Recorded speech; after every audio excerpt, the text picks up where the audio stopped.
Hello student, कैसे हैं आप सब लोग। आई होप आप सब लोग बहुत बढ़िया होंगे।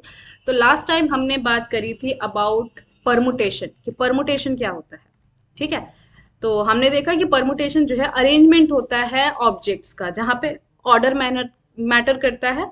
और फिर हमने ये फॉर्मूला देखा था कि अगर आपके ऑब्जेक्ट डिस्टिंक्ट है, मतलब रिपीटेशन अलाउड नहीं है, तो उस केस में आपका क्या फॉर्मूला रहेगा। तो वो देखा था हमने कि n into n minus one up to so on n minus r plus one तक। ठीक है। फिर हमने देखा कि फैक्टोरियल क्या होता है। n फैक्टोरियल का मतलब होता है पहले n नेचुरल नंबर का मल्टीप्लीकेशन। और आज की वीडियो में हम अब बात करेंगे एक्सरसाइज 6.2 की, और क्वेश्चन सॉल्व करेंगे। बहुत ही आसान एक्सरसाइज होने वाली है।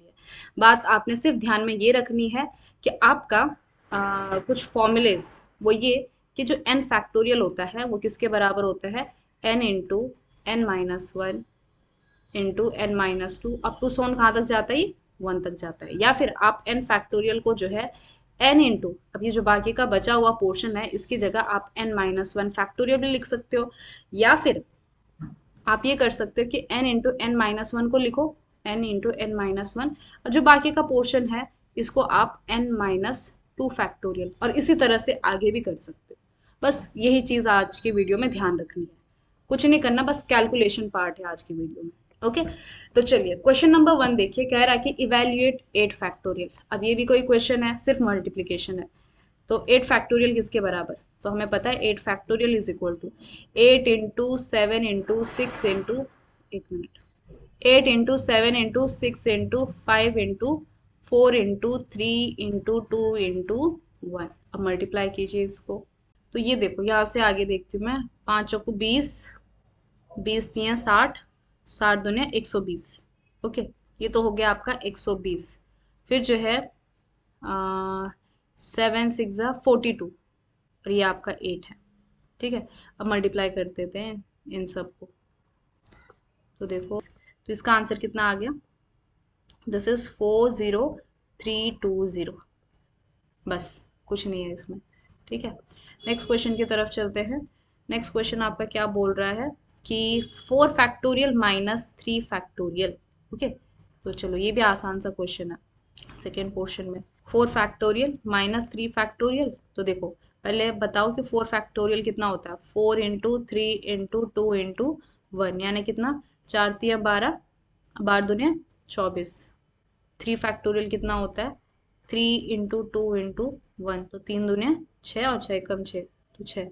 तो बताओ, फिर 4 फैक्टोरियल माइनस 3 फैक्टोरियल कितना हो जाएगा, 24 में से 6 गया तो कितना बचेगा आपका, 18 बचेगा। ठीक है। ओके। नेक्स्ट क्वेश्चन, सवाल ये पूछ रहा है कि क्या 3 फैक्टोरियल प्लस 4 फैक्टोरियल जो है 7 फैक्टोरियल के बराबर आता है। तो ऐसा इन जनरल तो होता नहीं है। चेक करते कैसे।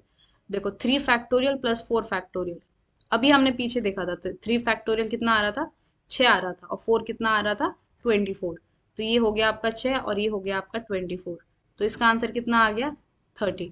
और वहीं पे अगर आप 7 फैक्टोरियल निकालोगे तो कितना है, 7 into six into five into, क्या मैं 4 फैक्टोरियल वैसे ही लिख दूँ, कोई दिक्कत। क्यों किया मैंने ऐसे, क्योंकि मुझे यहाँ पे 24 पता है।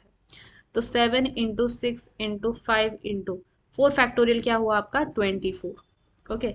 5 इंटू 24 इज 120। 120 इंटू 6 कितना होता है, 12 पंज 60 72, 720। तो 7 इंटू 720, 0 0 7 दुनिया 14, एक 7 7 ज़ा 49 और एक 50। देख रहे हो, कहाँ 30 और कहाँ 5040। तो 30 जो है वो नॉट इक्वल टू होता है 5040। इसीलिए therefore 3 factorial plus 4 factorial is equal to 7 factorial नहीं होता है। तो आप इन जनरल कह सकते हो, जैसे आपको एमसीक्यू में भी पूछ सकते हैं ना, कि जैसे मान लीजिए n factorial plus m factorial बोल दिया। ठीक है, दो नंबर का फैक्टोरियल, क्या ये जो है वो n प्लस m फैक्टोरियल के बराबर आता है, तो नहीं आता है। ठीक है।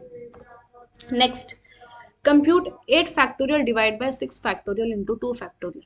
तो देखो, 8 फैक्टोरियल डिवाइड में 6 फैक्टोरियल इंटू 2 फैक्टोरियल। अब देखो, 8 फैक्टोरियल को कैसे लिख सकते हो, हमने ये चीज तो देखी थी कि आपका जो है ना n फैक्टोरियल को कैसे लिखा जा सकता है, this can be written as n into n minus one into n minus two factorial, इस तरह से लिख सकते हैं। वैसे मैं 8 को भी तो लिख सकती हूँ कि 8 इंटू 7 फैक्टोरियल भी लिख सकते हो, लेकिन उसकी ज़रूरत है क्या? नहीं।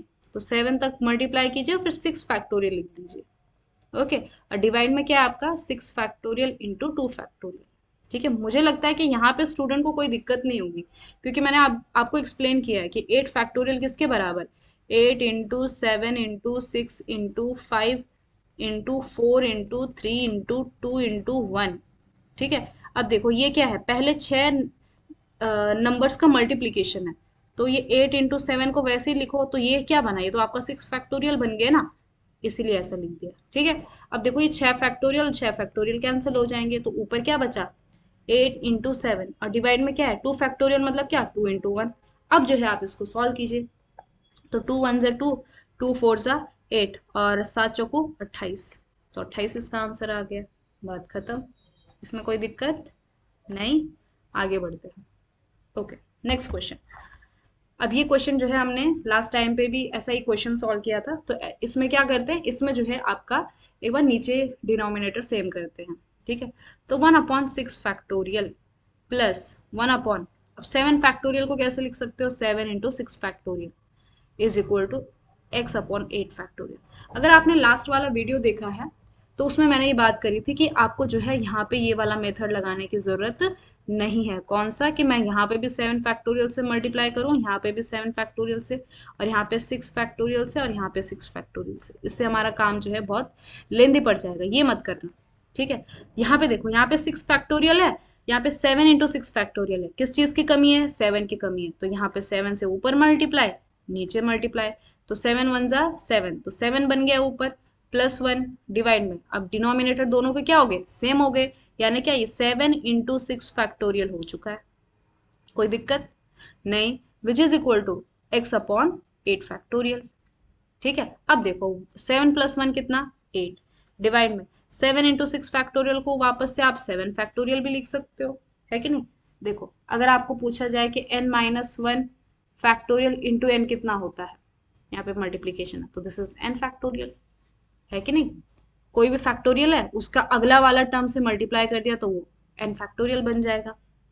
समझ में अगर ये चीजें याद नहीं रहती है, मान लीजिए नहीं याद रहती है, तो आप कैसे याद करोगे?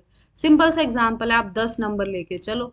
ठीक है, 10 is equal to 9 into 8 into 7 up to so on 1 तक करो, और यहाँ से फॉर्मूला निकालने की कोशिश करो। ठीक है, एमसीक्यू में भी ऐसे क्वेश्चन आएंगे, तो आप एग्जाम्पल से जो है कई बार क्वेश्चन सॉल्व कर सकते हैं, भले ही आपको फॉर्मूला ना आता हो, लेकिन फॉर्मूला ये बहुत आसान है, प्रैक्टिस से याद हो जाते हैं। ओके, तो हम यहाँ पे थे 7 प्लस 1 8, डिवाइड में 7 फैक्टोरियल, ये किसके बराबर? x/8 factorial. मुझे क्या निकालना? मुझे तो x चाहिए, तो मैं इस 8 फैक्टोरियल को यहाँ जाके मल्टीप्लाई कर दूंगी, तो x किसके बराबर बराबर आ गया? 8/7 फैक्टोरियल इंटू 8 फैक्टोरियल। चलिए सॉल्व करते हैं। मुझे 7 फैक्टोरियल को गायब कर देना, तो मैं इस 8 फैक्टोरियल को लिख सकती हूँ 8 इंटू 7 फैक्टोरियल, डिवाइड में 7 फैक्टोरियल। अब देखो, क्या ये कैंसिल हो गया? बिल्कुल हो गया, और 8 8 जा 64। ठीक है, ओके, तो आपका x का वैल्यू कितना आ गया? 64 आ गया। ठीक है, तो इस क्वेश्चन में कोई बहुत मुश्किल सी बात थी? बिल्कुल नहीं थी। Okay, next question, question number 5, और आज की एक्सरसाइज का लास्ट क्वेश्चन। तो क्या बोल रहा है ये कि इवेल्युएट n फैक्टोरियल डिवाइड में n minus r factorial. n दिया गया है, r दिया गया है, n दिया गया है, और r दिया गया है। ठीक है, तो क्या करना है आपने? सब्सटीट्यूट ही तो करना है सिर्फ। अब ये किस चीज का फॉर्मूला है ये अभी तक बताया नहीं गया है, बट अभी आप सिर्फ सॉल्व करो, अभी जो पूछा है वो करो। ठीक है, तो n की जगह 6 फैक्टोरियल रख दो, n की जगह 6 रख दो, तो ये हो जाएगा 6 फैक्टोरियल, डिवाइड में n की जगह 6 रखो, माइनस r की जगह 2 रखो, फिर ब्रैकेट के बाहर लगा दो factorial, which is equal to 6 factorial, divide में 6 में से 2 गया तो 4 फैक्टोरियल। अब इसको सॉल्व करना है, तो हमें पता है कि 6 फैक्टोरियल को आप कैसे लिख सकते हो? 6 इंटू 5 इंटू 4 फैक्टोरियल लिख सकते हो कि नहीं लिख सकते हो? लिख सकते हैं ना? कैसे लिख सकते हैं? अभी बताया, इसी वीडियो में भी बताया, और लास्ट टाइम तो पूरा अच्छे से एक्सप्लेन करके बताया है। ठीक है, तो क्या हो जाएगा आपका 4 फैक्टोरियल और 4 फैक्टोरियल हो जाएगा कैंसिल। ठीक है, तो ये क्या बच जाएगा आपके पास 6 इंटू 5 और 6 5 जा 30, 6 पंजे 30। ओके, सिमिलरली एकदम बिल्कुल सेम आपने सेकेंड क्वेश्चन करना है। अब n की जगह आप क्या ले लो, 9 ले लो, तो दिस इज 9 फैक्टोरियल डिवाइड में n माइनस आर, 9 में से 5 को माइनस करो और फिर फैक्टोरियल लगा दो। Okay, which is equal to 9 factorial divide में 9 में से 5 गया तो 9 में से 5 गया तो 4 फैक्टोरियल, है ना। अब फिर से वही कि मुझे नीचे वाला ना 4 फैक्टोरियल हटा देना है, तो उसके लिए मुझे क्या करना पड़ेगा कि ऊपर वाले को 4 फैक्टोरियल तक मल्टीप्लाई करो। मतलब क्या कि 9 इंटू 8 इंटू 7 इंटू 5 इंटू 4 के आगे नहीं लिखना, तो 4 फैक्टोरियल पर रुक जाओ। ठीक है, और डिवाइड में कितना आ जाएगा आपका 4 फैक्टोरियल आ जाएगा। अब देखो 4 फैक्टोरियल और 4 फैक्टोरियल हो गया आपका कैंसिल, तो क्या बचा, अब इनको मल्टीप्लाई कीजिए आप लोग, तो 8 5 जा 40, ठीक है, और 9 सत्ता 63, तो 63 मल्टीप्लाई कीजिए, तो 4 तियाँ 12, 1 4 छक्का 24, 25 और 1 0, 2520। कुछ गलत हुआ क्या इसमें, 9 7 से 63 हो गया, 8 पंजे 40 हो गया, 4 तियाँ 12, 1 4 छक्का 24, 25।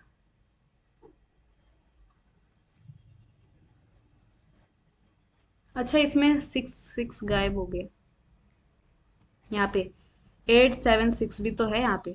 ठीक है, तो यानी क्या कि इसको दोबारा मुझे 6 से मल्टीप्लाई करना पड़ेगा। 0 6 दूने 12, 1 6 पंजा 30, 1 31, 3 6 दूने 12, 13 14 15, कितना आ गया 15120। ओके, तो ऐसे बीच बीच में जो है जो अल्फ़ाबेट, नहीं नहीं, नंबर मैं जो खा लेती हूँ, इस चीज़ को आप ध्यान में रखिए। ठीक है, ओके, तो हाँ, यहाँ पे आपकी जो है एक्सरसाइज 6.2 हो जा रही है कंप्लीट। अब इस एक्सरसाइज में कुछ था नहीं, देखा जाए तो आपने बस सब्स्टिट्यूट करना है, सॉल्व करना है। ये एक्सरसाइज क्यों बनाई गई है, अगर आपको जरा पूछा जाए तो अगर आप थोड़ा दिमाग लगाओगे तो ये एक्सरसाइज इसलिए बनाई गई है ताकि आप जो है ना इस फैक्टोरियल को समझ पाओ। ठीक है, जो हमें फैक्टोरियल पढ़ रहे हैं इस चीज को समझ पाओ, इसके लिए ये एक्सरसाइज बनी है। और जब आप फैक्टोरियल को समझोगे तब जाके आप परमुटेशन और कॉम्बिनेशन को निकाल सकोगे। वैसे परमुटेशन और कॉम्बिनेशन किसका हिस्सा है, कैलकुलेशन काउंटिंग का हिस्सा है ना। कि मैंने आपको चार मान लीजिए मैंने कहा कि जाइए क्लासरूम में जाइए और आप जो है चार पेयर बनाइए बच्चों का। ठीक है, और उसमें ऑर्डर कीजिए कि पहले फर्स्ट पोजीशन पे ये, सेकंड पोजीशन पे ये, थर्ड पोजीशन पे ये और फोर्थ पोजीशन पे ये, इस तरह से। तो बताइए कितने पॉसिबल अरेंजमेंट हो सकेंगे। ठीक, तो अगर आपके क्लासरूम में 50 बच्चे हैं, तो अगर आप इस चीज को बाय हैंड करोगे, मतलब खुद कैलकुलेट करते जाओगे, तो बहुत टाइम लगेगा। इसके लिए तो हमारे पास फॉर्मूले हैं परमुटेशन और कॉम्बिनेशन के। अब वो फॉर्मूले आप तब समझोगे जब आप फैक्टोरियल को समझोगे, तो उस फैक्टोरियल को समझने के लिए ये एक्सरसाइज डाल रखी है। ठीक है, अदरवाइज परमुटेशन कॉम्बिनेशन तो कब का शुरू कर देते हैं हम लोग। ठीक है, तो चलिए, तो आज की वीडियो में हमने सिर्फ फैक्टोरियल का एग्जाम्पल सॉल्व किया। ओके, अब अगले वीडियो में हम आगे बढ़ेंगे और भी जानेंगे परमुटेशन के बारे में। और हम ये चीज़ भी जान चुके हैं कि आपका permutation of n distinct object का फॉर्मूला क्या होता है। ठीक है, इस चीज़ को भी आप ध्यान में रखेंगे। चलिए चलिए, तो मिलते हैं अगले वीडियो में। आज के वीडियो में बस इतना ही। See you in the next video.